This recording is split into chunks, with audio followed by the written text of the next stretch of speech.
नमस्ते। आज के इस वीडियो में हम बात करेंगे उन टर्म्स के बारे में जो सबसे ज़्यादा ज़रूरत पड़ती है घर खरीदते वक्त।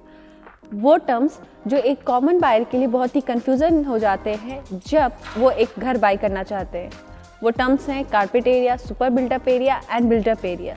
तो आइए आज के इस वीडियो में प्रॉपर्टी वाला के साथ जानेंगे कि आखिर इन टर्म्स का मतलब क्या होता है और कैसे चेक करें किसी भी प्रॉपर्टी का carpet area, built up area and super built up area उनके कैलकुलेशंस के साथ। तो सबसे पहले हम बात करेंगे कारपेट एरिया के बारे में। कारपेट एरिया का मतलब होता है किसी भी फ्लैट, प्रॉपर्टी या अपार्टमेंट का वो एरिया जहां आप कारपेट बिछा सके। इट मीन्स ये वो एरिया होता है जहां एक्सटर्नल वॉल्स के अंदर सारी चीज़ें इंक्लूड होती हैं।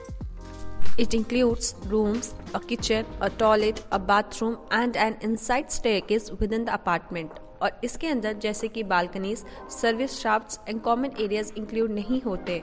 इन सिंपल वर्ड्स ये एरिया एक्सक्लूडेड एरिया होते हैं। साथ ही साथ आपको बताते चले कि रेरा यानी real estate regulation and development act जो 2016 में पास हुआ था, जिसके अंदर कारपेट एरिया को लेके कुछ चेंजेस हुए हैं। आपको बता दें कि बिफोर रेरा इंटरनल वॉल्स जो पहले इंक्लूड नहीं होती थी वो अब आफ्टर रेरा इंक्लूड होने लगी है एक्सेप्ट लोड बेयरिंग वॉल्स।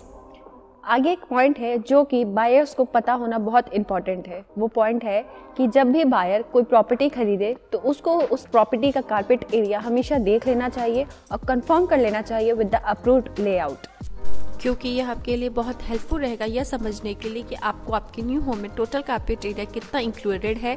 इसलिए प्रॉपर्टी खरीदने से पहले हमेशा आपको अपने बिल्डर से अप्रूव्ड लेआउट के बारे में पूछना चाहिए। एक और इम्पॉर्टेंट थिंग ये भी है कि जब भी आप टू प्रॉपर्टीज को कंपेयर करते हैं तो हमेशा कंपैरिजन कारपेट एरिया के बेसिस पर ही करें। Now the formula to calculate the carpet area is total area of the inner walls and floor, जिससे आपको आपके कारपेट एरिया पता चल जाएगा। The second one is built up area. इसमें वो सारे स्पेस के बारे में जानेंगे जो इसमें इंक्लूड होते हैं। इसमें कारपेट एरिया की तरह सारे स्पेस इंक्लूड किए जाते हैं और साथ ही साथ इसमें एक्सटर्नल वॉल्स यानी आउटसाइड वॉल्स भी इंक्लूडेड रहते हैं। सो इन शॉर्ट बिल्डअप एरिया में एक्सटर्नल वॉल्स भी आते हैं जिसमें अटैच्ड होते हैं बालकनीज, वरांडाज, सर्विस शाफ्ट्स एरिया और सर्वेंट रूम। अब आपको बता दें जो बिल्डअप एरिया में स्पेस इंक्लूड नहीं होते वो हैं terrace and common areas like lifts and stairs. आपके और आपके साथ के एडजॉइनिंग वॉल आपके बिल्डअप एरिया में 50% ही इंक्लूड होगी। Generally build up area is 10% more than the carpet area. अब बात करते हैं कैलकुलेशन बिल्डअप एरिया का, जिसमें बिल्डअप एरिया में कारपेट एरिया को ऐड किया जाता है plus area of external walls plus area of balconies and plus area of service shafts जो प्रॉपर्टी के अंदर आता है। The last and third one is super built up area, जो कि है super built up area plus pro रैटा common of the area.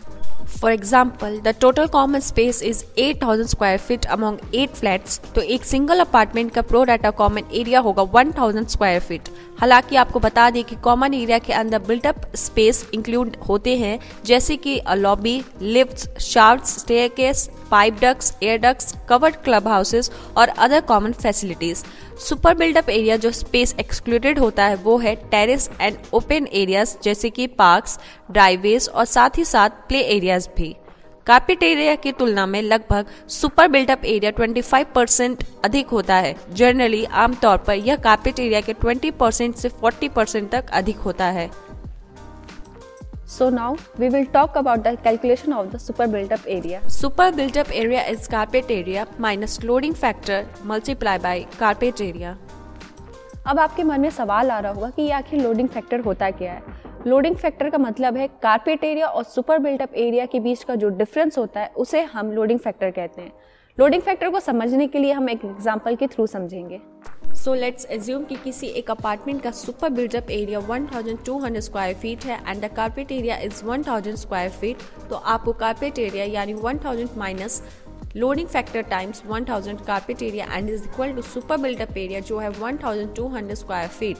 Then 1 minus loading factor is equal to 1200, जिससे हम 1000 से डिवाइड करेंगे and after division we got 1.2। Therefore loading factor को जानने के लिए हम 1.2 को 1 से माइनस करेंगे जिससे हमें लोडिंग फैक्टर पता चल जाएगा। सो द आंसर इज 0.2 और इन परसेंटेज इट्स 20%। साथ ही साथ आपको बता दें, एक स्टैंडर्ड आंसर के लिए लोडिंग फैक्टर को हमेशा परसेंटेज में ही निकालना चाहिए। एट लास्ट हम बात करेंगे एक बहुत इंपॉर्टेंट फैक्ट पर, जो कि है कि एक बिल्डर को आफ्टर रेरा हमेशा प्रॉपर्टी कारपेट एरिया पे ही बेचनी चाहिए। अगर कोई बिल्डर ऐसा नहीं करता है तो सेक्शन 61 ऑफ द रेरा उसके तहत यह कहा गया है कि बिल्डर को गलत इंफॉर्मेशन और कारपेट एरिया की जगह सुपर बिल्डअप एरिया पे प्रॉपर्टी बेचने पर उसे total cost of the property में से 5% का जुर्माना लगाया जा सकता है। तो आज के लिए बस इतना ही, फिर मिलते हैं एक नई वीडियो के साथ। तब तक के लिए stay tune and take care.